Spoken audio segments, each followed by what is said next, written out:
Hey everybody, how's it going? This is Super ECW Champion again. Oh, look at that Superman in the corner there. I didn't notice that before. Anyway, um I'm just here to do a quick update, mostly on the Ukraine conflict. I know, when am I going to do the Encanto video? Well, unfortunately, Jared Bush, or I think I'm saying that right, who was the director and the one of the producers. If I'm saying that incorrectly, by all means correct me down below in the comments. I'll make sure they're up for this video. But he pretty much said my theory was a shot in the dark. It wasn't happening. It was a good theory, which was that Maribel, when she wiped her dress at the beginning of the film, that the magic transferred from her hands into her. Well, unfortunately, I wasn't the only person to have that thought. So if you had that thought with me, congratulations, man. We're all on the same page.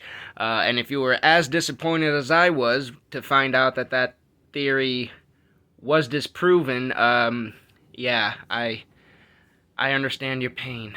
I should have been the theory.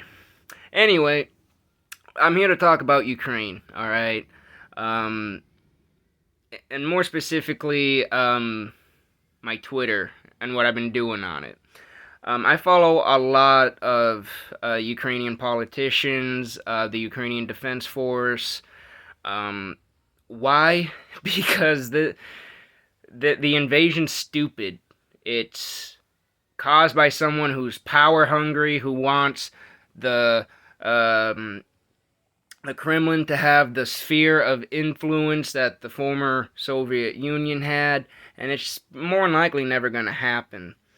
But I've really been enjoying putting politicians on blast. Okay, more specifically, I've been enjoying putting Joe Biden or the commissioner for the European Union or um, the commissioner for NATO. Okay, I've been putting them on blast, especially over the no-fly zone and the recent, well, not so recent, the cancellation of sending the old Polish MiG 29s over to Ukraine.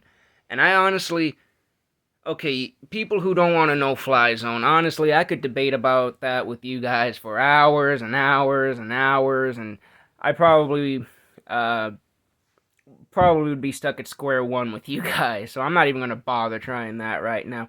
But what's wrong with sending them a Soviet-made aircraft that the Polish don't even that the Polish Air Force don't even use anymore? They use American-style jets. So they're literally just sitting there collecting dust. Okay? United States, NATO, what are you doing? You are taking a vital resource away from Ukraine. Okay? This is the opposite of what we are supposed to be doing. And more importantly, and I don't give a damn, pardon my language, this is how strongly I feel about this. I don't care about, oh, so you're willing to push World War III over, you're willing to start a whole thing. Guys, Putin already started it.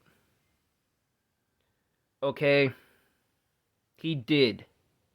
He started it, and with him using intimidation tactics, okay, anybody gets involved in this, that's going to be a declaration of war. You put a no-fly zone over Ukraine, guess what? That's a declaration of war. Ukraine's not even his territory yet. It still belongs to Ukrainian President Volodymyr Zelensky. Okay, and sorry about the speech problem. I got a processing disorder, and when I get angry or tired like I am now, it acts up even worse. But, guys, if you have Twitter and you follow Biden, Kamala Harris, your state's congressman, I For the love of all that is good in this world, okay? Write to them. Tell them to send the jets to Ukraine, because as far as I know, there's still no plan to get those things over there. And that is because we are allowing ourselves to be intimidated by a Cold War era bully. But I guess that would make sense because right now the United States is being run by a Cold War era president. Okay. Biden, when did you start your career, man? Back in the 60s? Maybe the 50s? I understand that you were a starch anti-communist or whatever the heck you were at that point. I do understand at one point you really were a freaking racist, dude. Holy crap. Just wow. And you're doing the same thing again by, oh yeah, we just signed a $1 billion aid thing. You know what? While the humanitarian aid is good, we definitely need to get the innocent civilians out of there, and we definitely need to get, uh, you know, uh, you know, we just need to get people out of there who who can't fight. We need to get the innocent people out and those who are either mentally or physically, and sometimes even those guys are proving me wrong.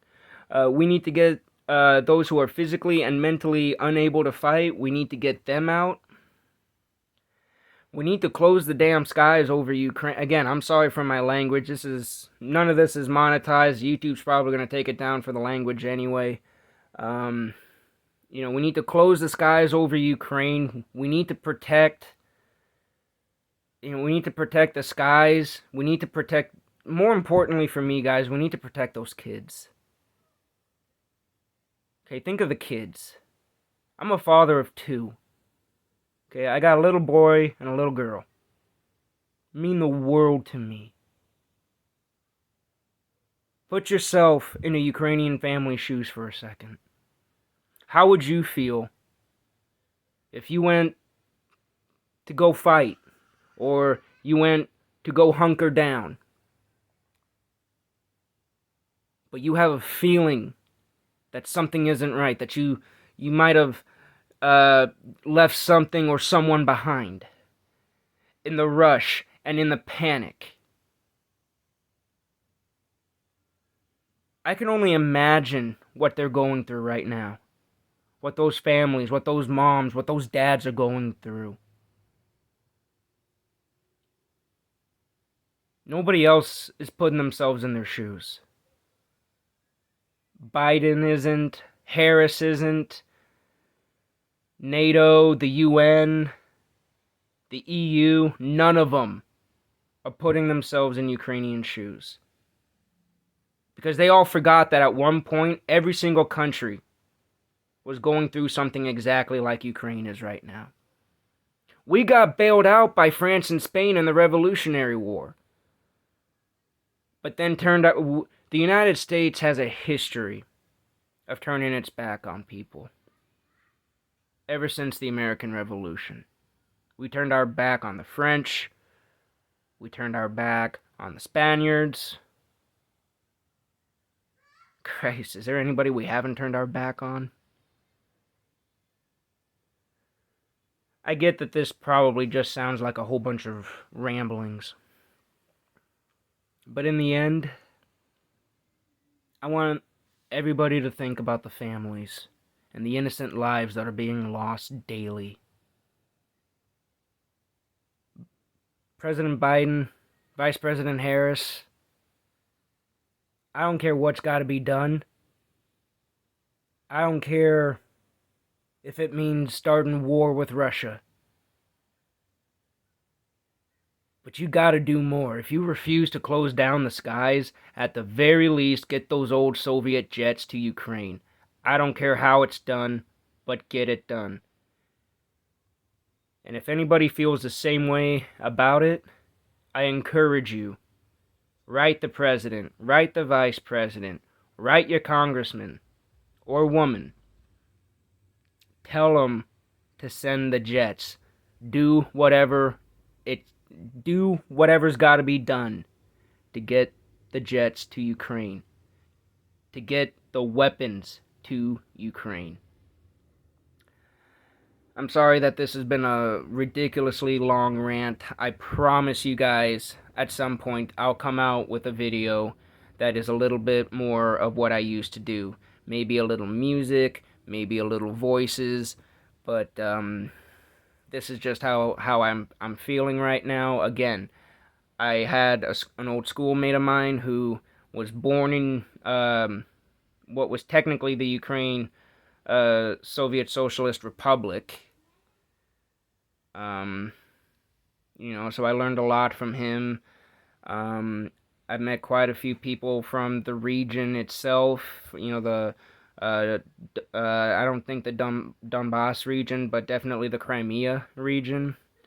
And, to hear all their stories about unity between the people. Why would we want a crazed man taking that unity away? Putin's not aiming on creating unity. So I really hope this opens your guys' eyes, because I normally don't make videos this long, and I usually don't go on a seamless, endless ramble. But the war in Ukraine has got to stop. And it's got to be for a win for the Ukrainian government and the Ukrainian people. Because they deserve their freedom just as much as the next person. So with that, I'm going to go ahead and fist bump y'all. And y'all have a good rest of your day now. And for the people of Ukraine, remember, you guys are Ukraine tough. You guys are Ukraine strong. Nothing's ever gonna take that away. Good luck out there, and y'all take care.